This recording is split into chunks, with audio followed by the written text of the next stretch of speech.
మెడ్ plus లో అదే medicine అదే క్వాలిటీ, మార్కెటింగ్ డిస్ట్రిబ్యూషన్ ఇంకోటి అంటూ వీళ్ళకి అదనపు ఛార్జీలు ఉండవు. అందువల్లే 50 to 80% డిస్కౌంట్ లో మనకు అందిస్తున్నారు. సో డాక్టర్ గారు, అంటే మనకు ఈ గ్యాస్ట్రో విభాగానికి సంబంధించి కొన్ని మిత్స్ ఉన్నాయి. యాక్చువల్గా కొంతమంది అన్నం తిన్న తర్వాత స్మోక్ చేస్తారు. స్మోకింగ్ చేయడం ద్వారా నాకు అన్నం త్వరగా జీర్ణం అవుతుందని ఒక అపోహ ఉంది. సో మీ అనుభవంలో అసలు ఇట్లా అనుకునే వాళ్ళు ఉన్నారా? సో మీరు దీన్ని భరత్ చేయండి. ఉన్నారు, ఇంకా వేరే కూడా చేసేవాళ్ళు కూడా ఉన్నారు అట్లాంటి. బట్ ఏంటంటే దీస్ ఆర్ ఆల్ మిత్సే మీరు అన్నట్టు. ఎందుకు అని అంటున్నానంటే ఇవన్నీ మనకి ఈ మూఢనమ్మకాలు అన్నీ కూడా అండ్ మిత్సే మనకి బ్రెయిన్లో ఫీడ్ చేస్తాం. తిన్న తర్వాత ఇది చేస్తే నాకు మంచిగా అనిపిస్తుంది. So it is all in the mind. మన మైండ్లో మనం ఎలా ఫీడ్ చేస్తాం, మన బాడీ ఎట్లా రియాక్ట్ అవుతుంది. There is no science behind smoking. Food తిన్న తర్వాత స్మోకింగ్ చేస్తే అరుగుదల అవుతుంది. There is absolutely no science behind it. But మన మైండ్ ట్యూన్ చేస్తాం. మన మైండ్ హ్యాపీనెస్ ఇస్తుంది కాబట్టి మనం చేస్తాం. అంతేగాని there is absolutely no evidence. And in fact smoking is obviously dangerous to our body కదా. So every cell of the body gets affected smoking ద్వారా.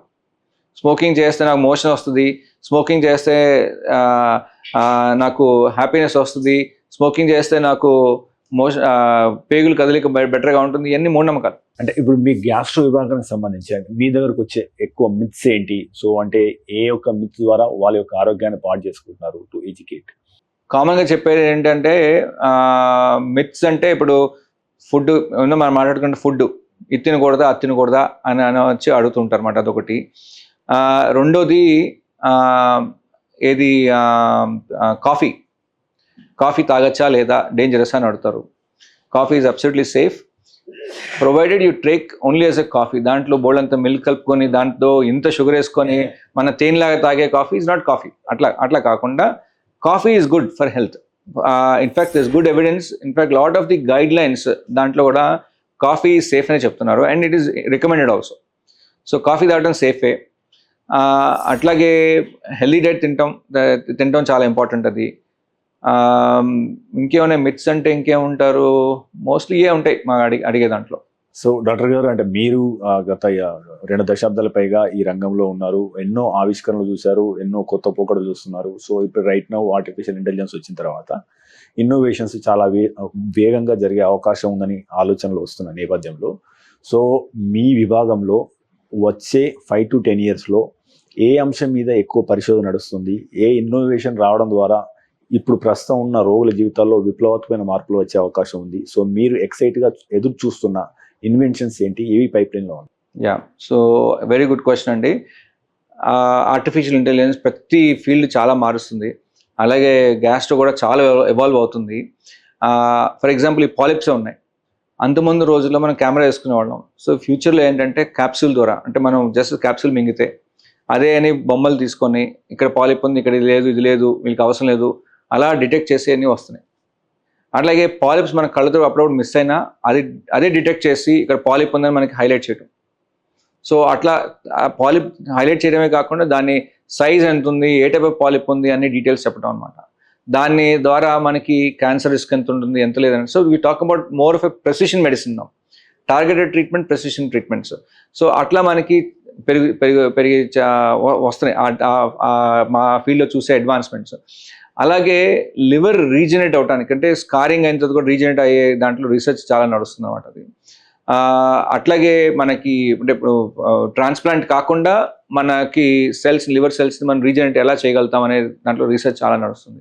సో ఇన్ ఫ్యూచర్ ట్రాన్స్ప్లాంట్స్ అంటే బాగా అడ్వాన్స్ స్టేజ్ ఉన్న వాళ్ళు కూడా ట్రాన్స్ప్లాంట్ కాకుండా అదర్ ఆల్టర్నేట్ ట్రీట్మెంట్స్ వచ్చే chances ఉన్నాయి. That is something which is exciting. అలాగే ఈ టెక్నిక్స్, అంతకుముందు రోజుల్లో సర్జరీ చేస్తేనే మనకి దానికి surgery is the only solution అన్న వాళ్ళకి, ఇప్పుడు ఈ గ్యాస్ట్రెంట్రాలజీ దాంట్లో అడ్వాన్స్మెంట్స్ ద్వారా సర్జరీ కాకుండా మినిమల్ ఇన్వేసివ్, అంటే మనం ఎండోస్కోపీ ద్వారానే చాలా చేయగలుగుతున్నాం. ఫర్ ఎగ్జాంపుల్ ప్యాంక్రియాస్లో పెద్ద గడ్డ ఉంది. అంతకుముందు రోజుల్లో పొట్ట ఓపెన్ చేసి, ప్యాంక్రియాస్ కానివ్వండి, చిన్నపైకి కానివ్వండి, ఎక్కడైనా కానీ పొట్ట ఓపెన్ చేసి అప్పుడు చూడాల్సి వచ్చేది అనమాట.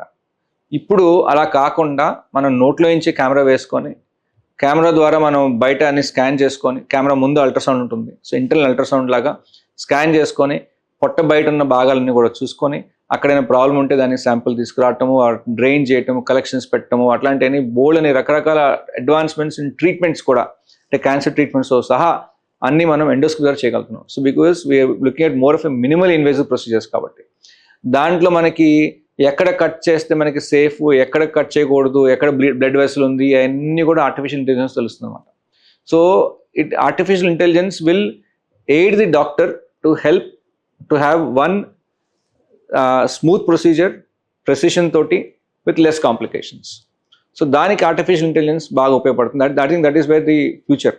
This will not remove the doctors from doing those procedures, but will help the doctor to do a safer operation, quicker operation, and minimal invasive చేసే ఛాన్సెస్ ఎక్కువ ఉంటాయి.